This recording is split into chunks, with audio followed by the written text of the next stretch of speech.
Hey guys, welcome to Physics 203 class number 25.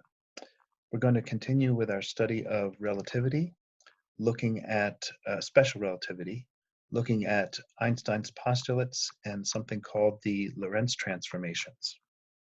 So to understand the Lorentz transformations and what those are, we first have to understand the previous set of transformations and what they were trying to accomplish. And what the problem was with those. So if we consider two coordinate axes here with origins O and O prime, and the prime frame, the prime coordinate axis is moving with velocity v in the x direction with respect to the unprime frame, then we get a set of equations called the Galilean transformation, because Galileo thought a lot about relative motion, which relate the coordinates of events as recorded in the prime frame to the unprime frame. So, for example, since the prime frame is moving only in the x direction, the y and z coordinates of any event are going to be the same in the two frames, since there's only relative motion in the x frame. Time in Galilean transformations and in Newtonian physics ticks universally. There's sort of one clock throughout the entire universe that just ticks the same for all people and events.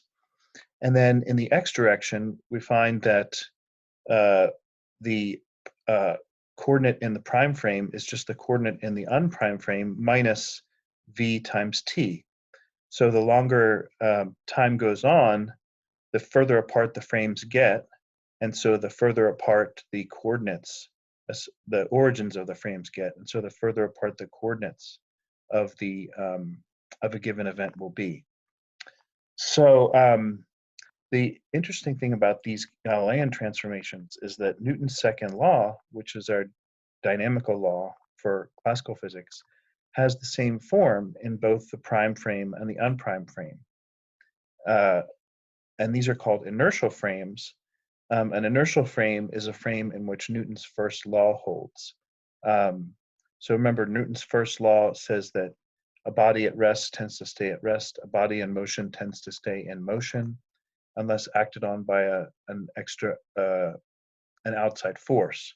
So a frame of reference like the Earth is, to a great approximation, an inertial frame. If you're on a merry-go-round and you let go of something, even without any forces on it, it will start to move within the frame because it's not an inertial frame.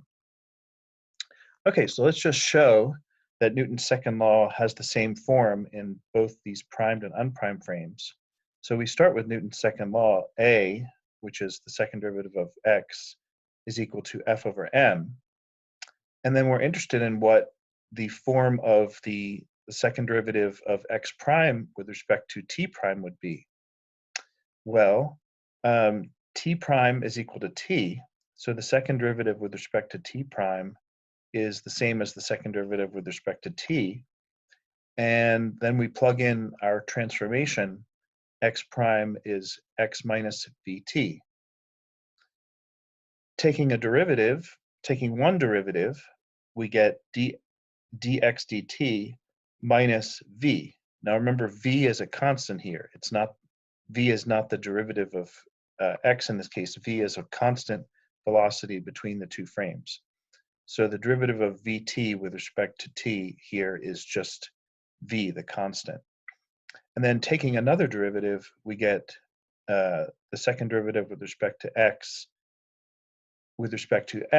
and then the derivative of a constant is 0. So we get back to the second derivative of x with respect to t, which is just equal to f over m. So we see that Newton's laws in the prime frame are the acceleration as measured in the prime frame is still equal to the force over the mass. So it has the same form in both inertial frames. However, so what's the problem? with these Galilean transformations. It turns out the laws of electricity and magnetism, as found by Maxwell, the Maxwell equations, don't keep the same form in both inertial frames in this transformation. That's a little bit beyond the course because we haven't written down Maxwell's equations, but we can just trust that if we write them down and we do this transformation, that they don't take on the same form in the way that Newton's second law does. So Einstein came along and he believed and he postulated that not just Newton's second law, but all the laws of physics should have the same form in all inertial frames, like this unprimed frame and the prime frame. And all the laws of physics, including the laws of electricity and magnetism. So, and the second postulate he put forth was that the speed of light in vacuum c should be measured the same in all inertial frames, regardless of their state of motion. So an observer in the unprimed frame and the prime frame, if someone turned on a flashlight and they both measured the speed of light coming out of the flashlight, they should find the same value, which is counterintuitive because they're moving at a relative velocity. So you would think that the velocity of light would depend on which frame you are in, but Einstein said it shouldn't.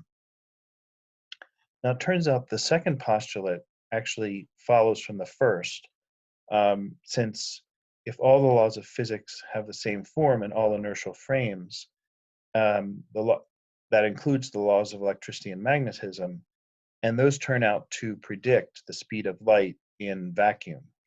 Those fall out of the Maxwell's equations. Okay, so these are Einstein's two postulates, and let's see what they imply. The first thing they imply is something called the relativity of simultaneity. So what does this mean? Well, Einstein's postulates, first of all, they turn out to lead to agreement with experiment, as we'll see as we continue to study relativity, and they have some strange consequences. The first one being this relativity of simultaneity. Events that are judged to occur at the same time in one inertial frame may actually be determined to occur at a different time in another inertial frame. And this is what's known as the relativity of simultaneity, because in Newtonian physics, it was thought there was one universal clock that ran for everybody. And so if two events were simultaneous for you, they must be simultaneous for me, even if we're moving with respect to each other. But Einstein showed, and we'll see in a second through an example, that that's not necessarily the case, that if one person is moving relative to the other, two events that one person judges to occur at the same time in their reference frame, the other person in their reference frame would assign different times. So here's an example taken from the textbook. We have Frank here in the fixed frame, Frank for fixed, F for fixed, and we have Mary, M for moving. And so Frank they're in different frames because Mary is moving relative to Frank, but the two frames coincide at time zero, that is at time t for Frank and t prime for Mary equal to zero. They line up. At this point, two light flashes, say from two cameras or something, or two light bulbs, flash at the positions plus and 1 meters, and they occur at equal as plus 1 meters or equal distance from the origin. So what would both people think about these light flashes? Well, Frank, since he's not moving, and the light pulses are going to arrive at the same time for him, because they're both going to travel 1 meter, and that is they're an equal distance away, and they travel at same speed of light, so they'll reach him at the same time. So they arrive at the same time, and he knows that they are both moving at speed c by Einstein's postulate, and he can find out later that they started, say the light flash leaves a little imprint or something at the point where it, or some evidence at the point where it flashed, he can determine where it started. So he can determine that they started an equal distance away, and so they move at the same speed and started an equal distance away, and he concludes that they occurred at the same time. So these light flashes would be assigned the same time, t, by Frank. Mary, on the other hand, since she's moving to the right with speed v, she's going to encounter the light pulse from the right just first. Now, the light travels much, much faster than Mary is probably traveling, so this would be a bit exaggerated, but nevertheless, she would encounter it a little bit sooner. And so also like Frank, knowing that the light pulses started at these equal distances away, and they're both moving at speed c according to Einstein's postulate, she would have to conclude that since the right pulse arrived sooner, it must have occurred at an earlier time in order to reach her sooner than the pulse from the left. So we can see that Frank judges these two events, these two light flashes, to occur at the same time, whereas Mary judges the right light flash to occur at an earlier time than the left light flash. So we can see that this is just one example of how two people in inertial frames moving with respect to each other, can judge events to have different times. Okay, so what do we do about that?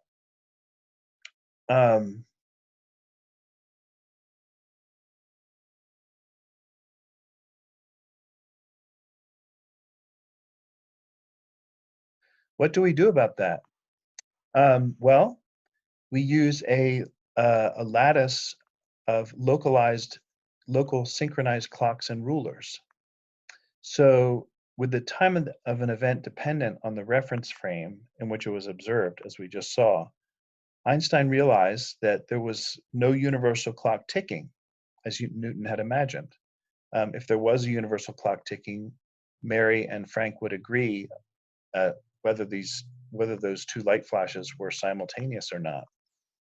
So he proposed, not actually setting this up, but in at least in principle, a set of clocks and rulers on a giant grid. Now it would actually be a three-dimensional grid, but here it's shown in 2 dimensions, within each reference frame.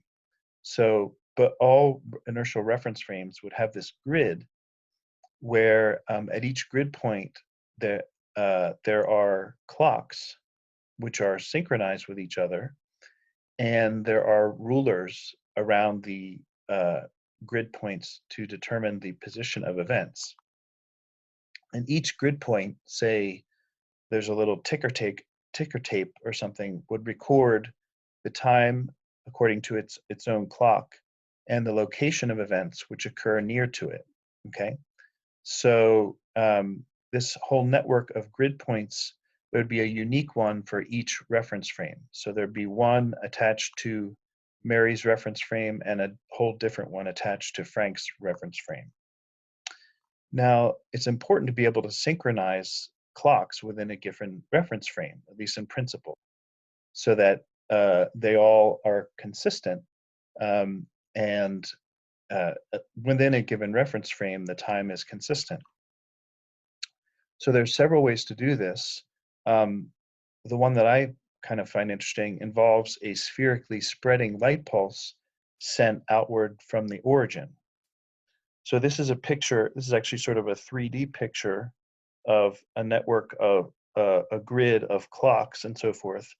And you can imagine a light pulse being sent out at the origin and spreading out in sort of spherically not sort of, but actually spherically from that point. And based on the distance of each clock from the origin, each clock can be started at the appropriate time when light passes it. So clocks close to the light pulse would be set at an earlier time because the light pulse would hit them sooner. And as soon as the light pulse hit, they would be started. And clocks at a further from the origin would be preset to start at later times when the light pulse hit them. And this could all be prearranged, and that's one way of synchronizing the set of clocks in this lattice of clocks. Okay, so all right, so let's get to the Lorentz transformations. So how do we change these Galilean transformations to account for the fact that light travels at the same speed in different reference frames, and that Maxwell's equations, that the laws of electricity and magnetism are the same in all inertial frames? So replacing the Galilean transformations are the Lorentz transformations. They keep both the form of Newton's laws and the laws of electricity and magnetism intact, and they keep the speed of light in a vacuum at a consistent speed c, no matter which frame you measure it from. So these are what they look like, where there's a primed frame moving at velocity v with respect to the unprimed frame, like before when we looked at the Galilean transformations. You can see that the in the y direction, and we're imagining the velocity only in the x direction, so there's no difference of coordinates in the y or z directions. But in the x direction, we have these symbols gamma and beta. And in the t, the times are also transformed, which makes sense since we said there's no universal time. The time should be different for two events. And they also involve beta and gamma. Now, beta is the ratio of the speed of the reference frames to c. Okay, so if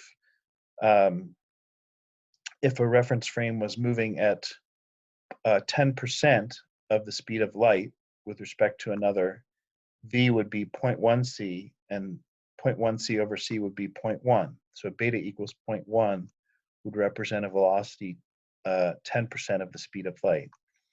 And gamma is a factor which we'll get very familiar with, 1 over the square root of 1 minus v squared over c squared.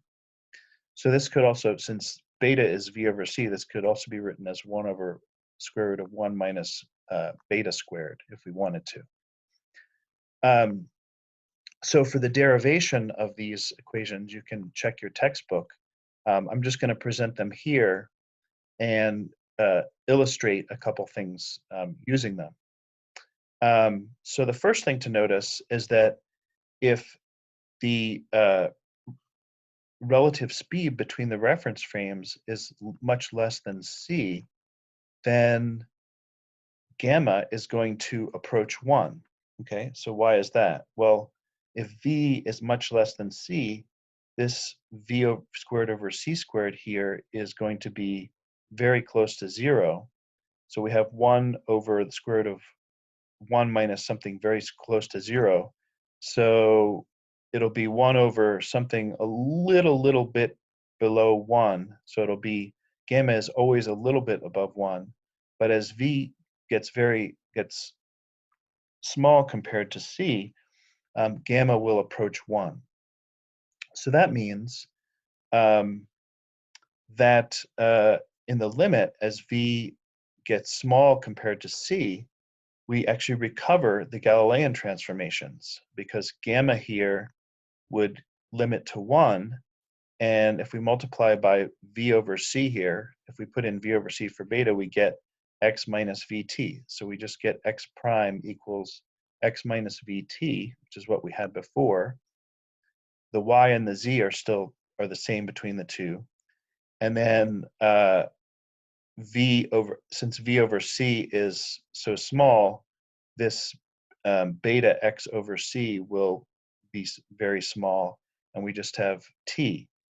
Okay, so the first thing to notice about the Lorentz transformations is that as V is much less than C, gamma and gamma goes to 1, and we recover the Galilean transformations, which is what we expect because they work well at the normal speeds that we encounter.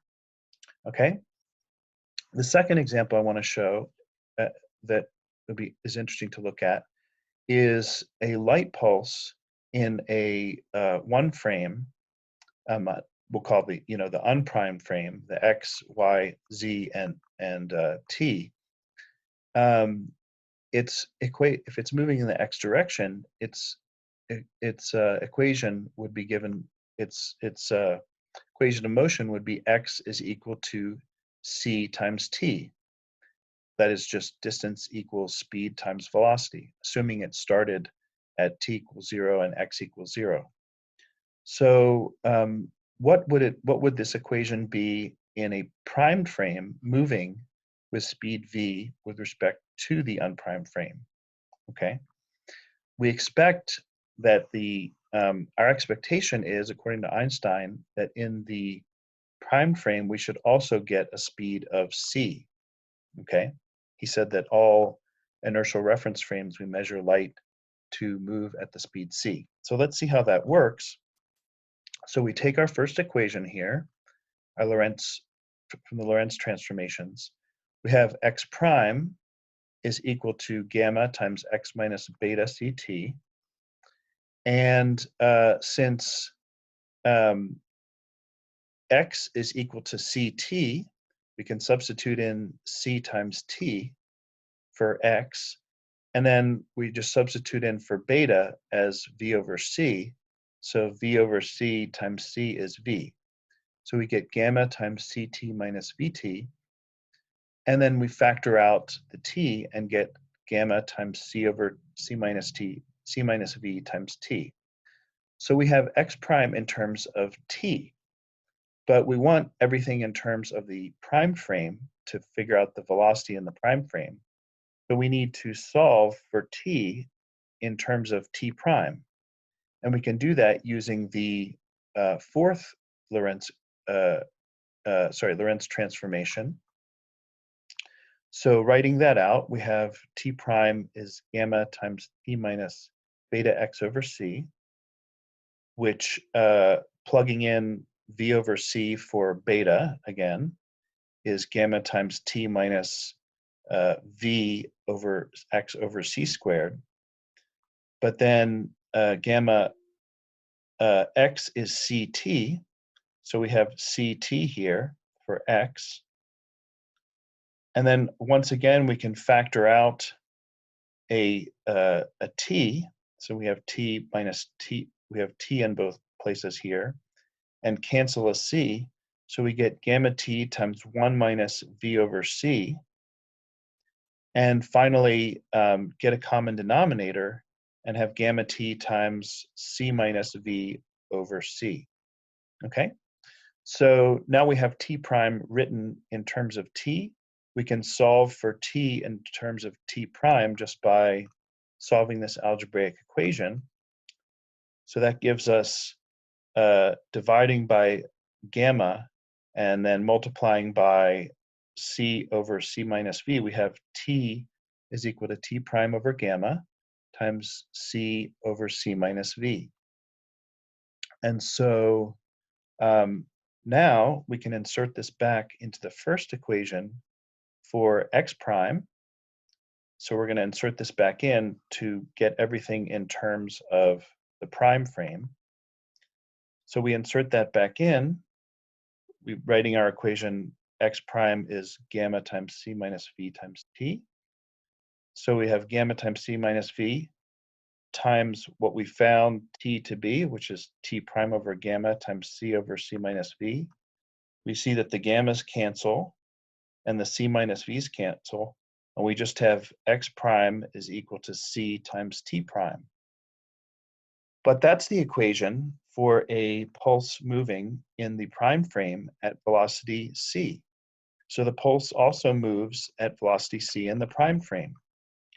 So the Lorentz transformations take a pulse moving at speed c in one frame, the unprimed frame, and through the Lorentz transformations, we see that no matter what speed another frame is moving with respect to the first, this pulse will still move at that same, be measured to move at that same speed c.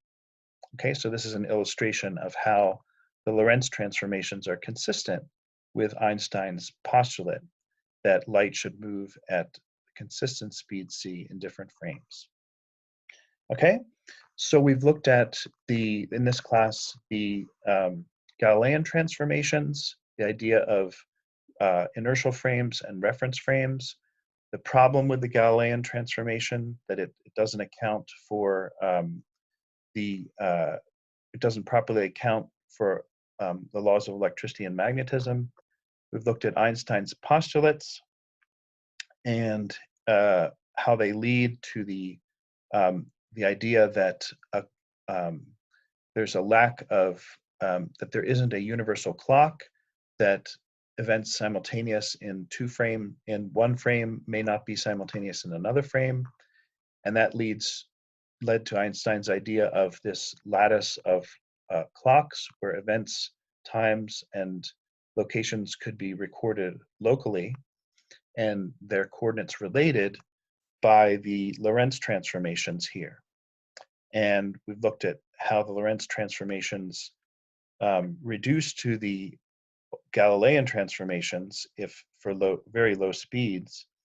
And we've also seen that the Lorentz transformations are consistent with keeping light at the same speed in different inertial frames. So next time, we'll look at some other consequences, including time dilation, the difference in time intervals between when reference frames are moving with respect to each other, and also length contraction, how it appears that lengths which are moving with respect to an observer actually get smaller. So thanks for your attention, and I will see you in class.